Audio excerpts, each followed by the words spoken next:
Bonjour tout le monde, j'espère que vous allez bien. Aujourd'hui je vous retrouve pour un petit peu répondre aux questions que vous m'avez le plus posées concernant ma boutique en ligne mais aussi l'entrepreneuriat en général, à savoir un petit peu comment se passent plus concrètement les choses et en pratique, par exemple le budget qu'il faut prévoir pour créer sa boutique en ligne, comment trouver ses fournisseurs, etc., etc. Évidemment tout ce dont je vais vous parler aujourd'hui s'applique plutôt à tout ce qui est e-shop, concept store en ligne, petite boutique, mais je peux pas faire tous les domaines d'application d'entreprise parce que je les connais pas et j'ai pas envie de vous induire en erreur. Donc voilà, je vous parle juste de mon expérience, de ce que j'ai réalisé. C'est la suite de ma première vidéo, comment j'ai créé mon entreprise, que je vous mets juste ici si vous l'avez pas encore vu. Mais aujourd'hui je vous parle vraiment du cas très pratique et concret quoi. Juste avant de commencer, je voulais juste dire que ça fait 7 ans que j'ai créé cette chaîne. Alors cette année j'ai pas fait de vidéo spéciale parce que j'ai tout simplement pas eu le temps. J'avais pas envie de faire ça pour bâcler la vidéo, mais par contre je voulais vraiment quand même le fêter avec vous parce que c'est grâce à vous que je vis une aventure incroyable. Et donc pendant toute la semaine qui arrive sur tous les réseaux sociaux, vous allez avoir pas mal de petits concours, donc sur Twitter, Instagram, Facebook, Snapchat et tout. Et donc le premier cadeau a été mis en jeu sur Twitter et c'est ce que vous voyez ici. Donc c'est des produits pour les vacances, des produits soleil, etc. Il y aura aussi un planeur Kikikei sur un des réseaux sociaux, je dis pas d'indice en plus, mais ce sera un très très beau cadeau je pense, donc j'espère que ça vous fera plaisir et pas mal d'autres petites choses. Je vais pas tout vous dire non plus pour garder la surprise, mais en tout cas sachez que voilà, n'hésitez pas à aller voir sur les réseaux sociaux cette semaine parce que chaque jour je vais essayer de vous proposer un petit concours. Donc au risque de me répéter par rapport à la première vidéo, je pense vraiment que dans tous les domaines confondus c'est vraiment important de savoir pourquoi on le fait, quelle est la raison principale, qu'est-ce qui nous motive et ce qu'on a envie d'apporter, ce qu'on a envie de créer. Parce que si vous n'êtes pas au point avec vous-même sur cette question, vous n'allez pas savoir avancer. Une entreprise, c'est vraiment tout un chemin qu'on fait et que forcément au milieu il y a des embûches, il y a des difficultés qu'on va rencontrer. Je pense que ça arrive à plein d'entrepreneurs et c'est normal de se remettre en question parce que c'est salvateur aussi. Mais plein de fois j'ai eu des doutes, plein de fois peut-être même j'ai eu presque envie d'arrêter. Pour continuer, pour pouvoir se battre autant, c'est qu'il faut vraiment être passionné par ce qu'on fait et être motivé par autre chose que de l'argent quoi, c'est ça que je veux dire. Par exemple, pour moi ça a été plusieurs années où je me posais des questions, je savais que j'avais envie d'entreprendre quelque chose mais je savais pas vraiment comment. Honnêtement, s'il n'y avait pas eu cette chaîne YouTube, si vous étiez pas là pour me soutenir, je l'aurais pas fait, enfin si je l'aurais fait un jour mais pas de la même manière et pas comme ça c'est certain. Je sais que j'ai eu beaucoup d'encouragement et je vous dois beaucoup pour ça, donc franchement un grand merci pour ça. Mais c'est clair que c'est un point très important, c'est important de s'entourer des bonnes personnes avec qui pouvoir discuter de son projet. Si vous n'arrivez même pas à défendre votre projet avec vos proches, avec vos amis, vous n'allez pas réussir à le défendre dans le monde réel et très concret. Pour tout vous expliquer, en fait, déjà en 2012, ça ne faisait que 2 ans que j'avais créé cette chaîne, j'avais déjà plein de propositions de la part de marques en fait, qui travaillent dans la papeterie, dans les loisirs créatifs, et qui voulaient bosser avec moi sur une boutique en ligne en fait, ou alors qui me proposaient de vendre mes créations sur Etsy, enfin sur toutes des plateformes comme ça. J'ai voulu finalement créer voilà, ma propre entreprise, la gérer moi-même parce que quand vous êtes avec quelqu'un déjà, il faut savoir que c'est le cas dans toutes les entreprises, choisir des associés, ça peut être génial mais ça peut être très risqué aussi, donc il faut vraiment choisir la bonne personne ou les bonnes personnes associées. Honnêtement j'avais pas besoin non plus d'une énorme structure, donc je voulais vraiment tout faire moi-même, avoir un petit peu le contrôle sur tout finalement, parce que je voulais vivre cette aventure à fond et pouvoir apprendre de ces expériences-là. C'est hyper important les business plans, je vais vous expliquer vraiment comment j'ai procédé, parce que ça va vous permettre d'établir en fait tout simplement une sécurité financière pour votre entreprise, de prévoir en fait le budget dont vous avez besoin, et c'est indispensable quand vous allez ouvrir votre entreprise parce que sinon ça veut dire que le premier jour vous êtes déjà dans le rouge, donc très mauvaise idée. Ça vous permet également de déterminer la marge bénéficiaire du prix de vos produits ou de vos services. Et donc comment j'ai procédé, c'est très simple, j'ai vraiment réfléchi à chaque élément qu'il me fallait pour créer mon entreprise. Alors là ça va vraiment dépendre en fait de votre projet, de ce que vous voulez faire. C'est vraiment tout simple, j'avais juste pris une feuille de brouillon à l'époque et j'ai écrit dessus tous les composants de mon entreprise.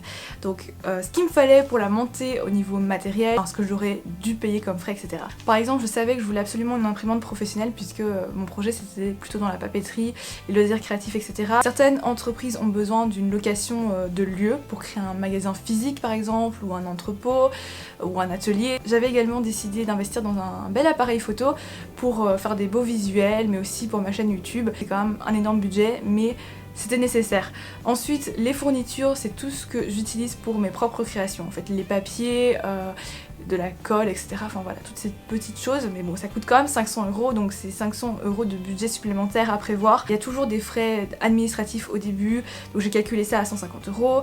L'hébergeur et le nom de domaine dans le cas donc d'un e-shop, évidemment, où vous allez payer chaque année normalement. Ça coûte à peu près 150 € par an en fonction de la grandeur de votre site, ce qu'il vous faut au niveau sécurité, etc. Pour rendre un petit peu plus professionnel votre site, il vous faudra peut-être acheter des modules et des extensions à l'achat, etc. Donc il faut prendre en compte tout ça. Voilà. Et je sais que c'est pas toujours facile à estimer, mais il faut quand même, à la limite, j'ai envie de vous dire, viser plus cher que ça l'est vraiment, comme ça vous êtes moins déçus. Ensuite, il y a tout le côté graphisme. Alors évidemment, dans la papeterie, ça coûte plus cher. Après, il y a certaines choses que j'ai faites moi-même. Et enfin, la marchandise, ce sont les produits que j'achète et puis que je revends comme tels, parce qu'il y en a aussi. Et ça, c'était le budget le plus élevé. Parce que déjà, il y a le prix des produits en gros, parce qu'évidemment, quand vous achetez pour une entreprise, vous n'allez pas acheter les choses à l'unité. Pour que ça revienne moins cher, ben, vous allez investir dans pas mal de quantités. J'avoue que ça revient assez cher, puisque ça m'avait coûté environ 5 000 €, enfin un petit peu moins. C'est super cher et on a toujours le doute que ça fonctionne pas. Donc dedans, dans ce prix là, en fait, il y a la marchandise, donc le produit en lui-même, il y a aussi les frais de port. Et parfois il y a des produits qui viennent de loin, je travaille avec des marques américaines par exemple, et les frais de port, vous imaginez pas à quel point c'est cher. Plus les frais de douane, c'est environ 35%. Tout ça en fait à prendre en compte. À la fin, vous déterminez justement le budget de base dont vous avez besoin. Alors pour ce que j'ai dû faire, c'était plus ou moins 8 000 €. En plus, peut-être que vous aurez besoin d'un comptable aussi. Pour créer une entreprise, ça coûte de l'argent effectivement. Après, ça dépend de votre projet, parce qu'il y a des projets où vous démarrez votre entreprise vraiment avec quelques euros quoi. Il y a plein d'histoires comme ça qui existent dans le monde de l'entrepreneuriat qui fait un petit peu rêver. J'ai aussi reçu beaucoup de questions concernant les fournisseurs, comment les trouver, etc. Alors, je vais vous expliquer mon histoire personnelle, puisque je vous l'ai dit, en 2012 déjà, j'ai été beaucoup contactée en fait par des marques de papeterie, d'agenda, etc.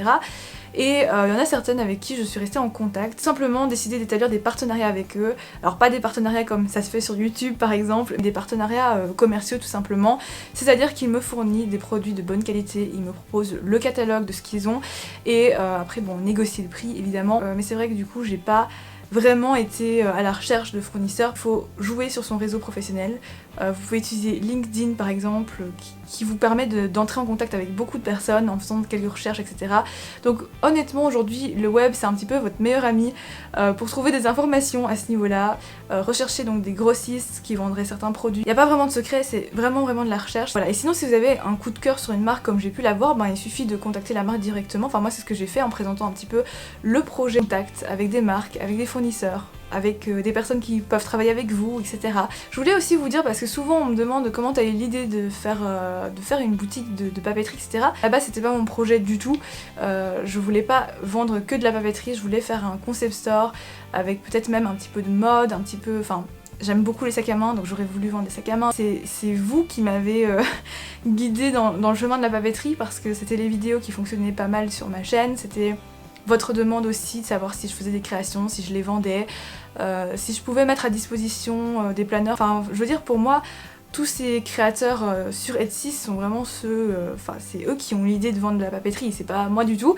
Et en plus je pense qu'il y a plein de boutiques qui en vendent, donc voilà, je n'ai pas du tout le mérite de l'idée en elle-même. Et puis j'aimerais honnêtement bien un jour quand même me diriger vers un peu plus de diversification, parce que autant sur ma chaîne mais aussi sur ma boutique j'ai envie de proposer d'autres choses. On développe tous les jours ensemble un peu plus, on avance et donc... Voilà, on verra ce que ça donnera. Au niveau du site, c'est pas moi qui l'ai construit, je travaille avec PrestaShop. Ça fonctionne comme WordPress en fait pour les blogs par exemple. Si vous voulez quelque chose de plus professionnel ou pas, si vous y connaissez un petit peu en informatique ou pas, il y a moyen de faire voilà, des choses ultra pro. Et moi j'ai pas payé un web designer parce que j'ai payé par contre un modèle, un thème en fait, voilà, que j'ai importé sur PrestaShop et du coup j'avais le design tout fait, j'ai rien fait d'autre. Puis aussi dans le cadre des boutiques en ligne, c'est un peu particulier mais du coup on est en contact aussi avec des transporteurs. Ça a été l'étape on va dire la plus difficile pour moi parce qu'il fallait que je trouve, enfin il fallait surtout que je négocie avec la poste directement, avec certains transporteurs privés et finalement j'ai choisi la poste parce que c'était ceux qui proposaient les prix les moins chers au niveau européen. Sachez que le prix des frais de port de la Belgique vers la France, c'est pas le vrai prix, c'est-à-dire que je paye une grande partie des frais de port. Et donc en faisant ça, je réduis encore plus ma marge bénéficiaire honnêtement. Au niveau des entreprises, ce qui est très important aussi, c'est la communication et la promotion. Donc encore une fois, j'ai eu de la chance parce que j'ai ma chaîne YouTube. Après, j'ai jamais voulu faire plein de publicité sur ma chaîne, enfin je pense que vous le voyez qu'on ne parle pas du tout que de ça. Mais ça m'a clairement aidé. Je voulais vraiment en profiter aussi encore une fois pour remercier toutes les personnes qui ont commandé, parce que vous suivez mes vidéos, parce que voilà, vous me faites confiance. Pour moi c'est énorme, vous vous rendez même pas compte.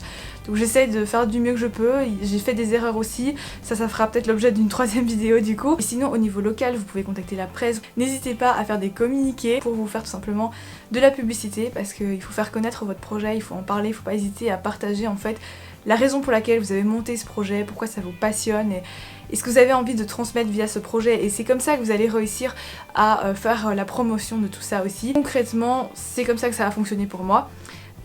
Donc voilà, j'espère que cette vidéo aura été instructive et que vous l'aurez appréciée.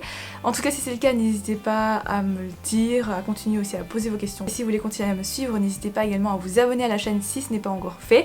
Je vous mets le bouton d'abonnement juste ici. Voilà. Je compte sur vous, on se retrouve très vite dans une prochaine vidéo. D'ici là, prenez soin de vous, je vous embrasse et à bientôt.